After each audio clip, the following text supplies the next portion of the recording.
ಇದನ್ನ ಬೇರೆ ರೈತರುಗಳಿಗೂ ಕೊಡ್ಬೋದು ನಾವು. ಹೌದು, ಒಂದ್ ರೆಡಿ ಆದ್ಮೇಲೆ ಮಜ್ಜಿಗೆ ಬರ್ತಲ್ಲ ಎಪ್ಪ ಹಾಕ್ಲಿಕ್ಕೆ, ಹಾಲಿಗೆ ಎಪ್ಪ ಹಾಕ್ತಿವಲ್ಲ ಅದೇ ರೀತಿ ಇದೊಂದು ಸ್ವಲ್ಪ ಒಂದು ಅರ್ಧ ಲೀಟರ್ ಕಲ್ಚರ್ ತಗೊಂಡೋಗಿ ನೀವು ಎಷ್ಟು ಲೀಟರ್ ಬೇಕಾದ್ರೂ 1000 ಲೀಟರ್ ಬೇಕಾದ್ರೂ ಮಾಡ್ಕೋಬಹುದು.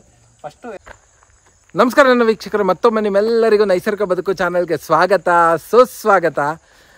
ಬನ್ನಿ, ನಾನು ಈಗ ಆಂಧ್ರಾಗೆ ಬಂದಿದ್ದೇನೆ. ಓಕೆ, ಇಲ್ಲೊಬ್ರು ನ್ಯಾಚುರಲ್ ಫಾರ್ಮಿಂಗ್ ಮಾಡ್ತಾ ಇರೋರನ್ನ ನಿಮ್ಗೆಲ್ಲರಿಗೂ ಪರಿಚಯ ಮಾಡಿಸ್ಕೊಡ್ತೀನಿ. ಯಾರು ಇವ್ರದ್ದು ಒಂದಷ್ಟು ಕಳೆದ ಸಂಚಿಕೆಗಳು ನೋಡಿರ್ತೀರೋ ಅವ್ರಿಗೆಲ್ಲ ಗೊತ್ತಿರುತ್ತೆ ಯಾರು ಅಂತ. ಇವರು ಬಾಲು ಅಂತ. ಇದು ಆ್ಯಕ್ಚುಲಿ ನಾನು ಕರ್ನಾಟಕ ಆಂಧ್ರ ಬಾರ್ಡ್ರಲ್ಲಿದ್ದೀನಿ. ಇವರು ನನ್ನ ತೋಟ ನಿರ್ವಹಣೆಗೆ ನಾನು ಒಂದಷ್ಟು ಮೈಕ್ರೋ ಆರ್ಗ್ಯಾನಿಸಮ್ಸ್ನ ಯಾವ ರೀತಿ ಡೆವಲಪ್ ಮಾಡೋದು, ಸೊ ಇವರು ಅದನ್ನು ಒಂದು ಜೀವಾಮೃತ ಅಂತ ಕರೀತಾರೆ. ಅಂದರೆ ಇವರ ತೋಟದ ಅದೊಂದು ಜೀವ ಅಮೃತ ಅಂತ ಕರೀತಾ ಇದ್ದಾರೆ. ಬನ್ನಿ, ಅದು ಯಾವ್ಯಾವ ಆ ಮೈಕ್ರೋ ನ್ಯೂಟ್ರಿಯೆಂಟ್ಸು ಅಥವಾ ಮೈಕ್ರೋ ಆರ್ಗ್ಯಾನಿಸಮ್ಸು ಇವ್ರಿಗೆ ಯಾವ ಥರ ಸಹಾಯ ಮಾಡ್ತಿದೆ ಇವ್ರ ತೋಟಕ್ಕೆ ಅಂತ ಪ್ರತಿಯೊಂದು ಅವ್ರ ಸರ್ ಹತ್ರ ಕೇಳ್ಕೊಂಡು ತಿಳ್ಕೊಳ್ಳೋಣ. ನಮಸ್ತೆ ಸರ್, ನನ್ನ ಹೆಸರು ಬಾಲಚಂದ್ರ ಅಂತ. ನಂದು ಮದನಕೊಟ್ಟೆ ಗ್ರಾಮ ಅಂತೇಳಿ, ಅಮರಾಪುರ ಮಂಡಲ್. ನಮ್ದು ಇದು ಬಾಲು ಆರ್ಗ್ಯಾನಿಕ್ ಫಾರ್ಮಿಂಗ್ ಅಂತ ನಮ್ಮ ತೋಟ. ಕಂಪ್ಲೀಟ್ 4 ಎಕರೆ ಇದೆ. ಇದು ಕಂಪ್ಲೀಟ್ ಎಲ್ಲ ಸಾವಯವ ರೀತಿಯಲ್ಲೇ ಮಾಡ್ತಾ ಇರೋದು. ಮತ್ತು ಇದಕ್ಕೆ ನಾವು ಜೀವಾಮೃತ ಕೊಡ್ತಾ ಇದ್ದೀವಿ. ಬಟ್ ಜೀವಾಮೃತ ಅಂದ ತಕ್ಷಣ ಎಲ್ರಿಗೂ ಹಸು ಸಗಣಿ ಗಂಜಿಯಿಂದನೇ ಮಾಡ್ಬೇಕಂತ ಇದೆ. ಬಟ್ ಆದರೆ ಕೆಲವ್ರಿಗೆ ಮಾಡೋಕ್ಕಾಗುತ್ತೆ, ಅದು ಕೆಲವ್ರಿಗೆ ಮಾಡೋಕ್ಕಾಗೋದಿಲ್ಲ, ತುಂಬ ಕಷ್ಟ ಆಗುತ್ತೆ ಹಸುಗಳ ನಿರ್ವಹಣೆ ಅದೆಲ್ಲ. ಬಟ್ ಅದಕ್ಕೆ ಆಲ್ಟರ್ನೇಟ್ ಯಾವ ರೀತಿ ಮಾಡ್ಬೋದು ಅನ್ನೋದಕ್ಕೆ ನಾವೊಂದು ಜೀವಾಮೃತ ಘಟಕ ಮಾಡಿದ್ದೀವಿ. ಓಕೆ, ಹಸು ಸಗಣಿ ಇಲ್ದಿರ ಆಲ್ಟರ್ನೇಟ್ ಮಾಡ್ಬೋದು ಅಂತ. ಈಗ ಹಸು ಸಗಣಿ ಮತ್ತು ಗಂಜೋಳದಲ್ಲಿ ಏನು ಬ್ಯಾಕ್ಟೀರಿಯಾ ಇರುತ್ತೆ, ಅದೇ ಬ್ಯಾಕ್ಟೀರಿಯಾಗಳನ್ನು ಎಕ್ಸ್ಟ್ರಾ ಇದು ಡಾಕ್ಟರ್ ಕಿಸನ್ ಚಂದ್ರ ಅವರು ಸೂಕ್ಷ್ಮಾಣುಜೀವಿಗಳನ್ನು ಎಕ್ಸ್ಟ್ರಾಕ್ಟ್ ಮಾಡಿ ಒಂದು ಕಲ್ಚರನ್ನು ತಯಾರು ಮಾಡಿದ್ದಾರೆ. Okay, super sir. ಅದು ತುಂಬಾ ಜನಕ್ಕೆ ಅದು ಗೊತ್ತಿದೆ, ವೇಸ್ಟ್ ಡಿಕಂಪೋಸರ್ OWDC ಅಂತ ಕೇಳಿ. ತುಂಬಾ ಸಾವಯವ ಕೃಷಿ ಮಾಡೋಂಥವ್ರಿಗೆ ಎಲ್ಲರಿಗೂ OWDC ಬಗ್ಗೆ ಚೆನ್ನಾಗಿ ಗೊತ್ತಿರುತ್ತೆ. ಬಟ್ ಅದೇ ರೀತಿ ಬೇರೆ ಬೇರೆ ಪ್ರಾಡಕ್ಟ್ಗಳನ್ನ ಅವರು ಅಭಿವೃದ್ಧಿ ಮಾಡಿದ್ದಾರೆ. ಅದು ತುಂಬಾ ಒಂದು ಉಪಯೋಗ ಆಗುತ್ತೆ.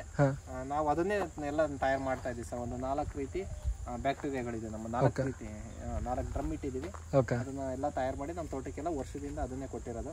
Okay, super sir. ನೋಡೋಣ ಸರ್ ಯಾವ ಥರ ಇದೆ ಅಂತ. ಬನ್ನಿ ಸರ್, ಹೋಗೋಣ. ಬರುತ್ತಾ ಸರ್ ನಿಮ್ಮ ಗಾಡಿ ಒಳಗೆ? ಬರುತ್ತೆ ಸರ್, ಬರುತ್ತೆ.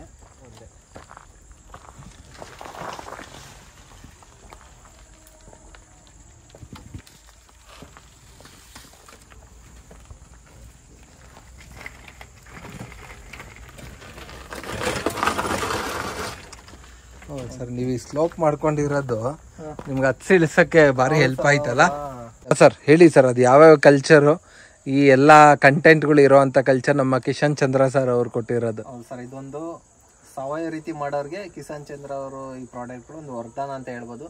ತುಂಬಾ ಈಸಿ ಮೆಥಡ್ ಇರುತ್ತೆ. ಇದು ಬೇಕಾಗಿರೋದು ಕಲ್ಚರ್ ಬೇಕು ಮತ್ತೆ ಬೆಲ್ಲ ಬೇಕಷ್ಟೇ.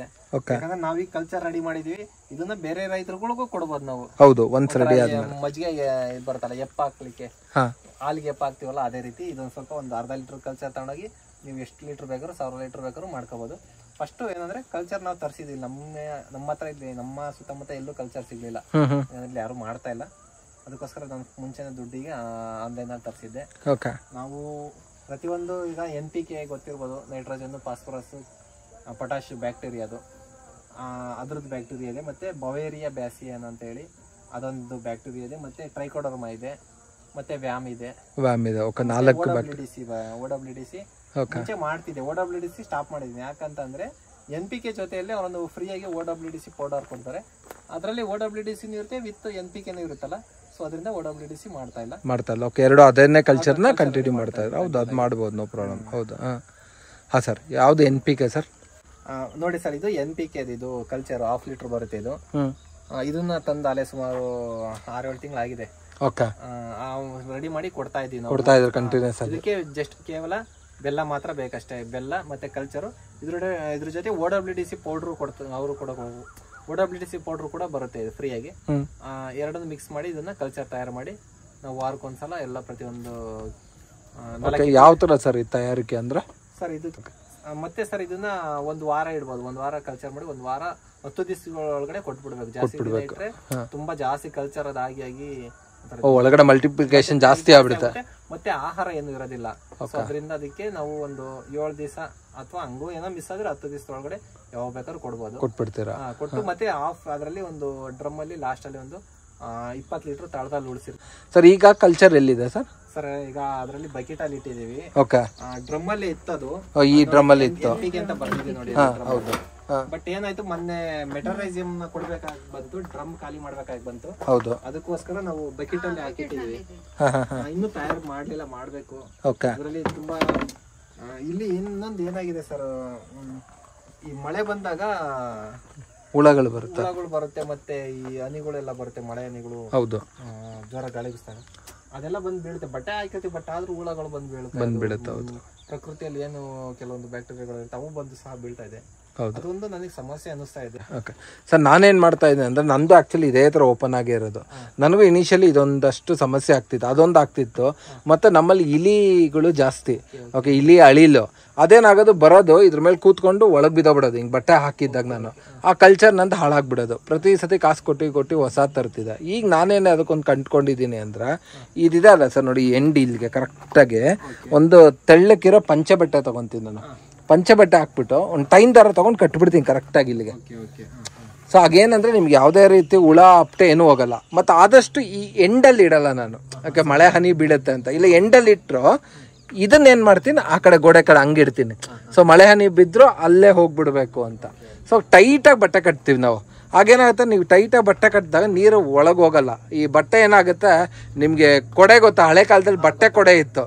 ಅದೇನಾದ್ರೆ ನೀವು ಟೈಟಾಗಿ ಕಟ್ಟರೆ ಒಳಗೆ ಹೋಗಲ್ಲ ನೀರು. ಜಸ್ಟ್ ಅದು ಹಂಗೆ ಆ ಕಡೆ ಈ ಕಡೆ ಸ್ಪ್ರೆಡ್ ಆಗ್ಬಿಡ್ತಲ್ಲ. ಆ ಥರ ಒಂಚೂರು ಟೈಟಾಗಿ ಕಟ್ಟಿ ಅದೊಂದು ಟ್ರೈ ಮಾಡಿ ನೋಡಿ, ಹೆಲ್ಪ್ ಆಗ್ಬೋದು. ನನಗೆ ಅದೊಂದು ಸಮಸ್ಯೆ ಆಗಿದೆ. ಈ ಗಾಳಿಗೂ ಬಿಸಿಲಿದೇನು, ಮಳೆಗೆ ನೀರುಗಳೆಲ್ಲ ಗಾಳಿ ಜೋರಾಗಿ ಬಿಸಿದಾಗ ಬಂದ್ಬಿಡುತ್ತೆ. ಹೌದು, ಬ್ಯಾಕ್ಟೀರಿಯಾಗಳು ವಾತಾವರಣದಲ್ಲಿರೋ ಬ್ಯಾಕ್ಟೀರಿಯಾಗಳು ಒಳಗೆ ಹೋಗ್ಬಿಡುತ್ತೆ. ಹೌದು, ಖಂಡಿತ. ನಾನು ನೋಡ್ಬೇಕು, ನೆಕ್ಸ್ಟ್ ಅದೇ ರೀತಿ ಪ್ಲಾನ್ ಮಾಡ್ಬೇಕು. ಅದೊಂದು ಮಾಡಿ ನೋಡಿ, ನನ್ನ ಪ್ರಕಾರ ಆಗ್ಬೋದು ಸರ್ ನಿಮ್ಗೆ. ಓಕೆ, ಸೊ ಇದು NPK. NPK ಡ್ರಮ್ ಖಾಲಿ ಮಾಡಿದ್ವಿ ಮೆಟೀರಿಯಲ್ ಕೊಡಕ್ಕಂತ ಹೇಳಿ. ಅಲ್ಲಿದೆ ಕಲ್ಚರ್. ಇದು ಯಾವ್ದು ಸರ್? ಇದು ಅದು ಬಿ ಅಂತ ಇದೆ ಸರ್, ಬವೇರಿಯಾ ಬ್ಯಾಸಿಯಾ. ಓಕೆ, ಶಿಲೀಂಧ್ರನಾಶಕ. ಓಕೆ, ಅದೇನಕ್ಕೆ ಯೂಸ್ ಮಾಡೋದು ಸರ್?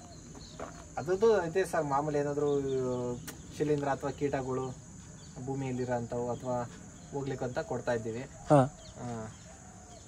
ಸೊ ಅದಕ್ಕೆ ಕೊಡ್ತೀರಾ. ಇದು ಟೀ ಅಂದ್ರೆ ಸರ್? ಇದು ಟ್ರೈಕೋಡರ್ಮ ಅಂತೇಳಿ, ಟ್ರೈಕೋಡರ್ಮ ವಿರಿಡಿ. ಅದರಲ್ಲೂ 4 ರೀತಿ ಬರುತ್ತೆ ಸರ್. ಟ್ರೈಕೋಡರ್ಮ ವಿರಿಡಿ, ಟ್ರೈಕೋಡರ್ಮ ಆರ್ಜೆನಿಯಮ್ ಅದೇನೋ ಇದೆ, ಸರಿಯಾಗಿ ನನಗೆ ಗೊತ್ತಿಲ್ಲ. ಬಟ್ ಎಲ್ಲ ಟ್ರೈಕೋಡರ್ಮ ಅಂತ ಹೇಳ್ತಾರೆ.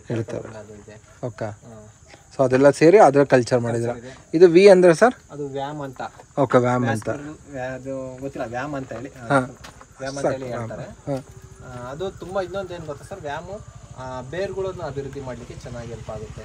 ಹೌದು, ಹೊಸ ಗಿಡಗಳು ಹಾಕಿದಾಗ ಮತ್ತೆ ಅದ್ರ ಬಗ್ಗೆ ಕೇಳಿದಾಗ ತುಂಬಾ ನನಗೆ ಉಪಯುಕ್ತ ಅನಿಸ್ತದೆ ಸರ್. ಯಾಕಂದ್ರೆ ಬೇರ್ಗಳಿಗೆ ಬೇಕಾಗಿರೋ, ನಮ್ಮ ಗಿಡಗಳಿಗೆ ಬೇಕಾಗಿರೋಂಥ ನ್ಯೂಟ್ರಿಯೆಂಟ್ಸ್ಗಳನ್ನ, ಭೂಮಿಯಲ್ಲಿರೋಂಥ ನ್ಯೂಟ್ರಿಯೆಂಟ್ಸ್ಗಳನ್ನೆಲ್ಲ ಅದು ವ್ಯಾಮ್ ಅಂತಕ್ಕಂಥದ್ದು ಬ್ಯಾಕ್ಟೀರಿಯಾ ಈ ಬೇರ್ಗಳ ಮುಖಾಂತರ ಗಿಡಗಳಿಗೆ ತಲುಪಿಸಲಿಕ್ಕೆ ಈಸಿ ಮಾಡುತ್ತೆ. ಅದರಿಂದ ಒಂದು ಗಿಡಗಳ ಬೆಳವಣಿಗೆ ಚೆನ್ನಾಗುತ್ತೆ, ಬೇರ್ಗಳ ಅಭಿವೃದ್ಧಿ ಚೆನ್ನಾಗುತ್ತೆ. ಅದೇನು ಯೂಮಿಕ್ ಆಸಿಡ್ ಅಂತ ಹೇಳಿ ಬಳಸ್ತೀವಲ್ಲ, ಅವರು ಒಂದು ಪರ್ಯಾಯವಾಗಿ ವ್ಯಾಮ್ ನ ಬಳಸಬಹುದು. ಒಳ್ಳೆ, ಇದೊಂದು ಒಳ್ಳೆ ಇನ್ಫಾರ್ಮೇಶನ್ ಸರ್, ನಂಗೆ ಗೊತ್ತಾ ಇರ್ಲಿಲ್ಲ ವ್ಯಾಮ್ ಯೂಮಿಕ್ ಆಸಿಡ್ ಆಗಿ ಪರ್ಯಾಯವಾಗಿ ಬಳಸಬಹುದು ಅಂತ. ಓಕೆ, ಅದೊಂದು ಒಳ್ಳೆ ಮಾಹಿತಿ ಸರ್. ಸೊ ಇದೆಲ್ಲ ನೀವು ಯಾವಾಗ ಕೊಡ್ತೀರಾ ಸರ್? ಸರ್ ನಾನು ಇದನ್ನ ವಾರಕ್ಕೆ ಒಂದ್ಸಲ, 4 ಎಕರೆ ಇದೆ ನಮ್ದು, ಒಂದು ವಾರ ಒಂದೊಂದು ಎಕರೆ ಕೊಡ್ತಾ ಹೋಗ್ತೀನಿ. ಓಕೆ, ಅಲ್ಲಿಗೆ ಒಂದು ತಿಂಗಳಿಗೆ ಒಂದ್ಸಲ ಬರುತ್ತೆ. ಅಂದ್ರೆ 4 ಒಂದೇ ದಿನ ಕೊಟ್ಬಿಡ್ತೀರಾ? ಹೌದು ಸರ್, ಒಂದೇ ಸತಿ 4 ದಿನ 4 ಡ್ರಮ್ ಅಲ್ಲಿ ಇರೋಂಥದ್ದು ಕಲ್ಚರ್ ಒಂದೇ ದಿವಸನೇ ಕೊಡ್ತೀವಿ. ಸೊ ಯಾವ ತರ ಕೊಡ್ತೀರಾ ಸರ್ ನೀವು? ಸರ್ ನಾನು ಮುಂಚೆ ವೆಂಚೂರ್ ಇತ್ತು ಸರ್ ನಂದು, ಅಲ್ಲಿ ವೆಂಚೂರ್ ಇದೆ, ರೌಂಡಾಸ್ ವೆಂಚೂರಿ. ಹೌದು, ವೆಂಚೂರಿ ಮುಖಾಂತರ ಕೊಡ್ತಾ ಇದೆ. ಬಟ್ ತುಂಬಾ ರಿಸ್ಕ್, ಯಾಕಂದ್ರೆ 4 ಡ್ರಮ್ಗಳು ಕೊಡ್ಬೇಕಂದ್ರೆ ಕನಿಷ್ಠ ಒಂದು 2 ರಿಂದ 3 ಗಂಟೆ ಟೈಮ್ ತಗೊಳೋದು. ಹೌದು, ಕಷ್ಟ ಆಗೋದು. ಆಮೇಲೆ ತುಂಬಾ ರಿಸ್ಕ್ ಆಗುತ್ತೆ ಅಂತ ಹೇಳ್ಬಿಟ್ಟು ನಾವೇನು ಆಲೋಚನೆ ಮಾಡಿದ್ವಿ, ಮೋಟ್ರನ್ನ ಹಾಫ್ HP ಮೋಟ್ರ್ ಬರುತ್ತಲ್ಲ, ನಾವು ಮನೆಗೆಲ್ಲ ಯೂಸ್ ಮಾಡ್ತೀವಲ್ಲ, ಹಾಫ್ HP ಮೋಟ್ರನ್ನ ತಂದು ಹಾಫ್ HP ಮೋಟ್ರ್ ಫುಟ್ಬಾಲ್ ಹಾಕ್ಬಿಟ್ಟು ಹಾಫ್ HP ಮೋಟ್ರ್ ಮುಖಾಂತರ ನಾವು ಡೈರೆಕ್ಟ್ ನಮ್ಮ ತೋಟದ ಮೇನ್ ಲೈನ್ ಪೈಪ್ಗೆ ಕೊಟ್ಟಿದ್ದೀವಿ. ಮೋಟ್ರ್ ಮನೆಗೆ ತಗೊಂಡೋಗಿದ್ದೀವಿ, ಇಲ್ಲ ಇಲ್ಲಿ ಇಡ್ತಾ ಇದ್ದೀವಿ. ಸೊ ಇದೇನಾ ಅದು ಆ ಸೆಟಪ್? ಸರ್ ಅದು ನೀರ್ ಬಿಟ್ಕೊಳ್ಳಿಕ್ಕೆ ಅಂತ ಹೇಳಿ. ನೀರ್ ಬಿಟ್ಕೊಳಕ್ಕೆ. ಮತ್ತೆ ಇದನ್ನ ಎಲ್ಲ ಕೊಡ್ತೀರಾ ಸರ್? ಸರ್ ಇದನ್ನ ಮೋಟ್ರಿಗೆ ಕೊಡ್ತೀವಿ ಸರ್. ಹೌದು, ಇದೆಲ್ಲ ಪೈಪ್ ಕನೆಕ್ಷನ್. ಹೌದು, ಇದು ಈ ಪೈಪ್ ಎಲ್ಲ ಹೋಗುತ್ತೆ? ಪೈಪ್ ನಮ್ಮ ಬೋರ್ವೆಲ್ ಮೈನ್ ಲೈನ್ ಪೈಪ್ ಹೋಗಿದೆ ಸರ್, ಉಣಿದೆ ಕೆಳಗಡೆ. ಇದ್ರ ಒಳಗಡೆ ಇದೆ ಇಲ್ಲಿ ಪೈಪ್ ಒಳಗೆ? ಓಕೆ, ನಾನು ಸುಮ್ಮನೆ ಇಲ್ಲಿ ಸುತ್ತಿಟ್ಟಿದ್ದಾರೆ ಅನ್ಕೊಂಡೆ. ಸುತ್ತಿಟ್ಟಿಲ್ಲ, ಅದು ಒಳಗಡೆ ಉಣಿ ನಮ್ಮ ಮೇನ್ ಲೈನ್ ಪೈಪ್ಗೆ ಕನೆಕ್ಷನ್ ಕೊಟ್ಟಿದ್ದೀರಾ? ಅವಾಗೇನ್ ನಾವು ಇದನ್ನ ಮೋಟರ್ನ ಮನೆಗೆ ಎತ್ಕೊಂಡು ಹೋಗ್ತೀವಿ, ಇಲ್ಲಿ ಬಿಟ್ರೆ ಚೆನ್ನಾಗಿರಲ್ಲ, ಸುಮ್ಮನೆ ಕಳ್ತಾನ ಅಂತ ಹೇಳಿ ನಾವು ಬೇಕಾದಾಗ ವಾರಕ್ಕೊಂದ್ಸಲ ಮೋಟರ್ ತಗೊಂಡ್ಬಂದು ಇಲ್ಲ ಅಡ್ಜಸ್ಟ್ ಮಾಡಿ ಇಲ್ಲಿಗೆ ಒಂದು ಕರೆಂಟ್ ಇಟ್ಟಿದ್ದೀವಿ, ಸಿಂಗಲ್ ಕರೆಂಟ್ ಹಾಕ್ಸಿದ್ವಿ. ಅದ್ರ ಮುಖಾಂತರ ನಾವು ಕೊಡ್ತೀವಿ. ಬೇಗ ಖಾಲಿ ಆಗುತ್ತೆ ಸರ್, ಕನಿಷ್ಠ ಅಂದ್ರೆ ಒಂದು 5 ರಿಂದ 10 ನಿಮಿಷ ಒಂದು ಡ್ರಮ್ ಬೇಗ ಖಾಲಿ ಆಗ್ಬಿಡುತ್ತೆ. 10 ನಿಮಿಷಕ್ಕೆ ಎಳೆದಾಕ್ಬಿಡುತ್ತೆ. ನಮ್ಗೆ ಅಲ್ಲಿಗೆ ಬೇಗ ಕೆಲಸ ಆಗ್ಬಿಡುತ್ತೆ. ಓಕೆ, ವೆಂಚೂರಿ ಕೊಟ್ರೆ ಒಂದು ಹಾಫ್ ಅನ್ ಅವರ್ 40 ಮಿನಿಟ್ಸ್ ಹಿಡಿಯುತ್ತೆ. ಮತ್ತೆ ಇನ್ನೊಂದು ಸರ್ ನನ್ಗೆ ಅನ್ಸಿದ್ದು, ವೆಂಚೂರಿ ಏನಾಗ್ಬಿಡುತ್ತೆ, ನೀರ್ ಕಟ್ ಆಫ್ ಮಾಡುತ್ತೆ. ಬೋರ್ವೆಲ್ ಅಂತ ಬರ್ತಾ ಇರೋಂಥ ನೀರ್ನ ಕಟ್ ಆಫ್ ಮಾಡಿ ಚಿಕ್ಕ ಒಂದು ಹೋಲ್ ಮುಖಾಂತರ ಹೋಗಿ ಅದು ಪ್ರೆಷರ್ ಕ್ರಿಯೇಟ್ ಆಗಿ ಬರುತ್ತೆ. ಬಟ್ ಅವಾಗ ಏನಾಗ್ಬಿಡುತ್ತೆ, ಪ್ರೆಷರ್ ಮುಂದಕ್ಕೆ ಹೋಗಲ್ಲ, ಇಲ್ಲೇ ಕಟ್ ಆಗ್ಬಿಡುತ್ತೆ ವೆಂಚುರಿಯಲ್ಲಿ. ಅವಾಗ ನಮ್ಮಲ್ಲಿ ಪೂರ್ತಿ ಗಿಡಗಳಿಗೆಲ್ಲ ನೀರು ಹೋಗಕ್ ಆಗಲ್ಲ, ಪ್ರೆಷರ್ ಕಮ್ಮಿ ಕಟ್ ಆಗ್ಬಿಡುತ್ತಲ್ಲ ಸರ್. ಯಾಕಂದ್ರೆ ನೀರು ಹೋಗಕ್ ಆಗಲ್ಲ ಅವಾಗ ನಿಂತು ಹೋಗ್ತಾ ಇರುತ್ತೆ ಅದು. ಅದರಿಂದ ಮತ್ತೆ ಮೋಟ್ರಿಗೂ ಎಫೆಕ್ಟ್ ಆಗುತ್ತೆ. ಯಾಕಂದ್ರೆ 2 ಇಂಚಿ ನೀರು, 2 ಇಂಚಿ ಪೈಪಲ್ಲಿ ಹೋಗೋಂಥ ನೀರು ಜಸ್ಟ್ ಒಂದು ಚಿಕ್ಕ ಹೋಲಿಂದ ಹೋದಾಗ ಮೋಟ್ರಿಗೆ ಜಾಸ್ತಿ ಪ್ರೆಷರ್ ಆಗ್ಬಿಡುತ್ತೆ. ಅದಕ್ಕೆ ಮೋಟ್ರಿಗೂ ಎಫೆಕ್ಟ್ ಆಗುತ್ತೆ ಅಂತ ನನ್ನ ಅನಿಸಿಕೆ. ಇದು ಬೇರೆಯವರು ಯಾರು ಹೇಳಿರೋ ಅಂತದಲ್ಲ, ನಾನು ಹಂಗೆ ಥಿಂಕ್ ಮಾಡಿದೆ. ಮೇ ಬಿ ಪ್ರೆಷರ್ ಎಕ್ಸೆಸ್ ಆದಾಗ ಮೇ ಬಿ ಆಗ್ಬಹುದೇನೋ. ಓಕೆ, ಅದರಿಂದ ನಾನು ಮೋಟರ್ ಆದ್ರೆ ಬೇಗನೂ ಖಾಲಿ ಆಗುತ್ತೆ, ಮೋಟ್ರಿಗೂ ನಮ್ಗೆ ಎಫೆಕ್ಟ್ ಆಗಲ್ಲ, ಈಸಿ ಪ್ರೋಸೆಸ್ ಅಂತ. ಓಕೆ, ಸೊ ನೀವು ವಾರಕ್ಕೆ ಒಂದ್ಸತಿ ಒಂದೊಂದು ಎಕರೆಗೆ ಏನು ವಾಲ್ ಸಿಸ್ಟಮ್ ಮಾಡ್ಕೊಂಡ್ಬಿಟ್ಟಿದ್ರ ನಿಮ್ಮ ತೋಟದಲ್ಲಿ? ಎಲ್ಲ ವಾಲ್ ಇದಾವೆ, 24 ಗೇಟ್ ವಾಲ್ಗಳಿದೆ. ಪ್ರತಿ ಒಂದೊಂದು 4 ಭಾಗ ಮಾಡ್ಕೊಂಡಿದೀವಿ. ಓಕೆ, 4 ಭಾಗದಲ್ಲಿ ಒಂದೊಂದು ವಾರ ಒಂದೊಂದು ಭಾಗಕ್ಕಂತ ಕೊಟ್ಕೊಂಡು ಹೋಗ್ಬಿಡ್ತೀರಾ. ಒಳ್ಳೆ ಅಭ್ಯಾಸ ಸರ್, ಚೆನ್ನಾಗಿದೆ ಸರ್ ಸೆಟಪ್. ನ್ಯಾಚುರಲ್ ಫಾರ್ಮಿಂಗ್ಗೆ ಈ ಡ್ರಮ್ಗಳೇ ಪೂರಕ.